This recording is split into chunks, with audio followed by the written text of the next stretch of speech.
भाभी दरवाजा खोलो ना, आज कुछ चटपटा तीखा खाने का मन कर रहा है। निशा की आवाज सुनकर पूजा नींद में दरवाजा खोलती और उसके साथ रसोई में जाती है, जहां अपनी ननद के लिए वो पास्ता बनाती है। ये लो निशा, पर मेरी माना करो और कुछ हेल्दी खाना शुरू करो। भाभी आप मेरे बारे में कितना सोचती हैं, आप बहुत अच्छी हैं। माफ कर दीजिए पिछले कुछ दिनों से जो मैंने आपके साथ बेरुखी से बात की। कोई बात नहीं पूजा, अभी तुम जिस दौर से गुजर रही हो उसमें अक्सर ऐसा ही होता है। आखिर ऐसी क्या वजह है जो रात के 2 बजे भी पूजा अपनी नंद के लिए उसकी पसंद का खाना बना रही है? और आखिर दोनों ननद भाभी किस बारे में बात कर रही थी, जानने के लिए चलते हैं कहानी में। भाभी मुझे लगता था कि आप बहुत अच्छी हैं, पर आप मुझसे जलती हैं। सब कुछ आपकी वजह से हो रहा है। आप तो चाहती नहीं है ना कि मैं खुश रहूं। आखिर मैंने ऐसा क्या कर दिया निशा जो तुम मुझसे इतनी ज्यादा नाराज हो? आखिर मेरी गलती क्या है?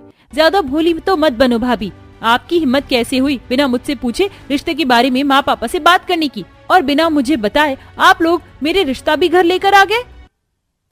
निशा मैं तुम्हारा भला चाहती हूँ और लड़के वाले बहुत अच्छे हैं, और लड़के ने तो साफ साफ कहा है कि अगर तुम्हें शादी के बाद भी पढ़ाई करनी है, नौकरी करनी है, तो वो हर चीज में तुम्हारे साथ खड़ा रहेगा।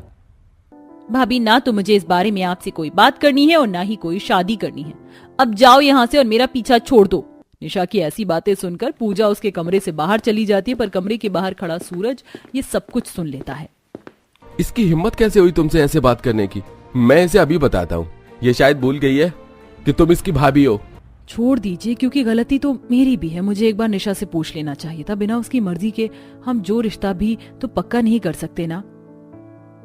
मैं लड़के वालों से मना कर दूंगी, आप फिक्र मत कीजिए, सब ठीक हो जाएगा। पूजा अपने पति को तो समझा देती है, पर उसे खुद समझ में नहीं आता कि आखिर निशा उससे इतनी नाराज क्यों है। इसी तरह कुछ दिन बीत जाते हैं और एक दिन, ये देखो निशा, मैं तुम्हारा ब्रेकफास्ट लेकर आ गई हूँ, आप चलो पहले खाना खा लो। निशा मैं क्या देख रही हूँ, तुम अपना सामान क्यों पैक कर रही हो? वो मैं कॉलेज की तरफ से बाहर जा रही हूँ 2-3 दिन के लिए। नहीं निशा, तुम मुझसे झूठ कह रही हो। अगर तुम कॉलेज की तरफ से बाहर जा रही होती तो तुम इतना सारा सामान पैक नहीं करती, और अब तुमने अपने सारे गहने और पैसे भी रखे। सच सच बताओ मुझे, चल क्या रहा है?